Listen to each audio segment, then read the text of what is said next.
are you? My name is Tim MacGregor from Fuel iX. I am here with Chris Madan, the Vice President of Customer Digital Solutions and Product at TELUS. We're here at Mobile World Congress. We are really excited to have you here, Chris. Thanks for joining us.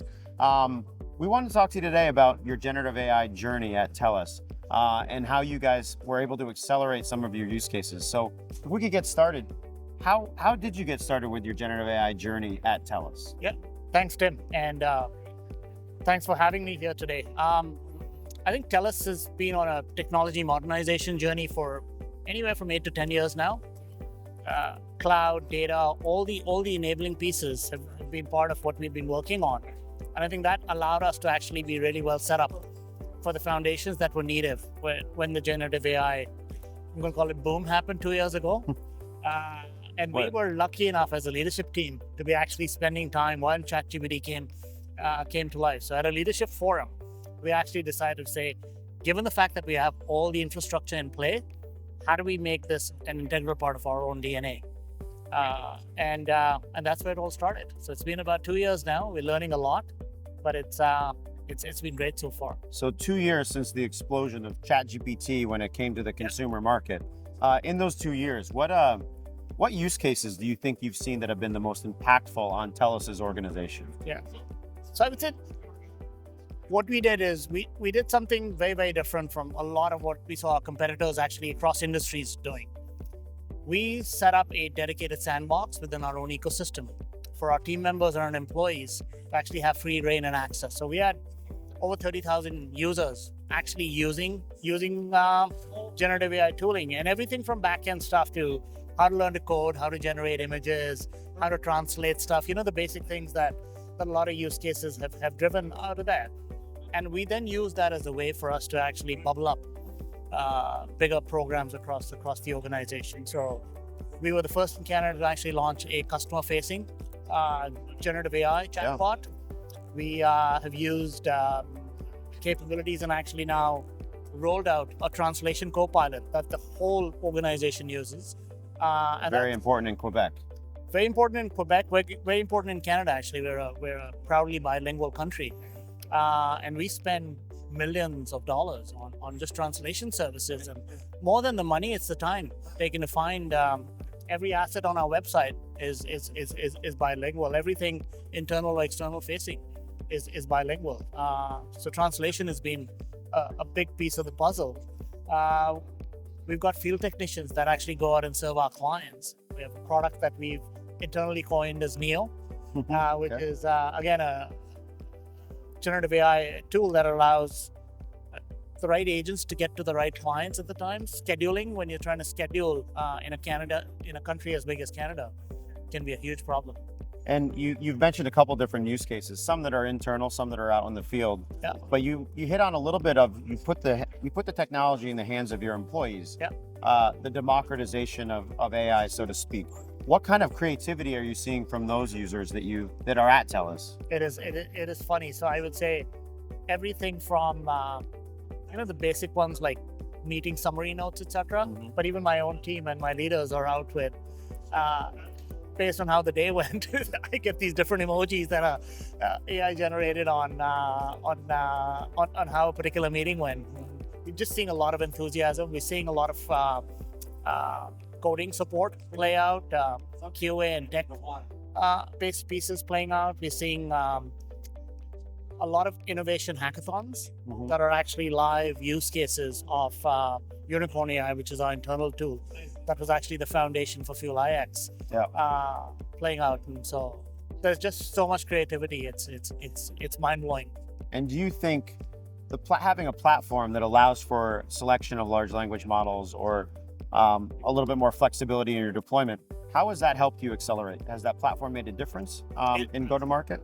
No, it absolutely has. It's not just made a difference, it's also made the team hungrier, right? So they feel empowered, but they're also hungry. Like anytime there's new releases coming out, new models coming out, new announcements, the team's in there.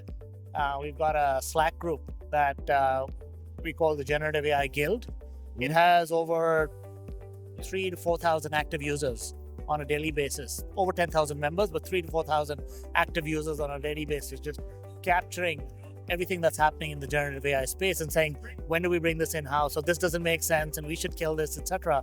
So it's a huge internal community forum that's, I think, a positive catalyst for our culture while improving the experiences for our team members. That's fantastic.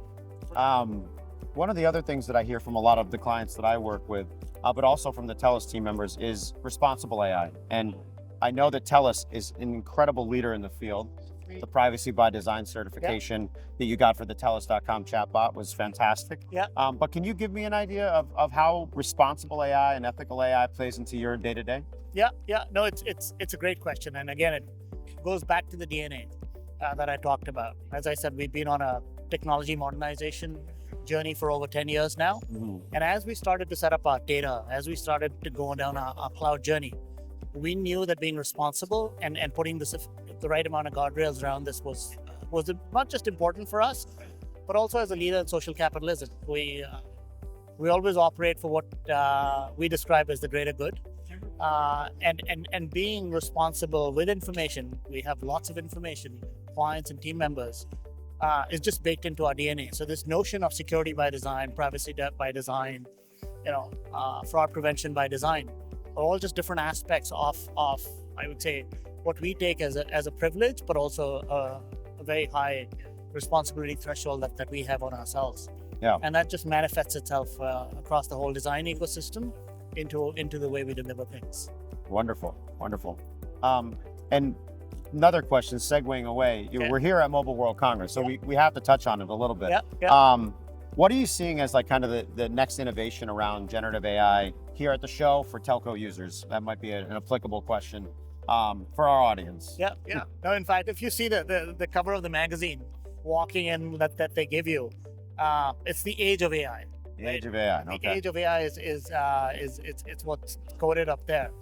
And I've just walked over the last 3 hours, maybe across the 6 halls, and just seeing just such tremendous places where AI is playing out. Everything from a telco perspective on, RAM automation and how to deal with your networks and network optimization, which we know is always been a huge investment, to client-facing experience things. I saw agentic AIs where agents are actually solving client problems embedded into technology. I saw the mix of care and marketing that have typically been different departments and divisions within telcos, actually fusing and coming together as one sort of dedicated AI thing. I saw a great demo at a few booths down the street. But so you can see that there's almost every booth says the word AI in there, and some of that is the hype, but some really, really interesting use cases on client experience, data monetization, and just network superiority that are manifesting themselves. What's so exciting to me with the TELUS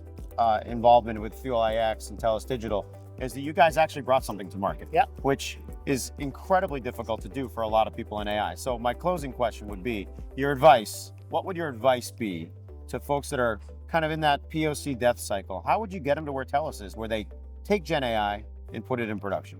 I'm going to change that and say we brought something to market. we brought something to market. We brought something to market. I think it goes back to a bit of where our DNA was, which is focus on innovation and experimentation. But I would say also, if you're struggling at that stage, come speak to us. We've already done it. We are living and breathing this with hundreds of use cases across our organization, and learn from us. Like I will guarantee that there's almost anything that you're trying to do, we've already done it, or we're trying to do it, and we've learned what works and what doesn't. So allow us to give you a jump start. It is why we brought this product to market, because it's in our DNA. That's a great tagline. Gen AI is in our DNA, and if you're thinking about it, TELUS and Fuel iX have already done it. Absolutely. We'll send it there. For sure. It's good to see you, Chris. Good to see you too. All right. Thank you.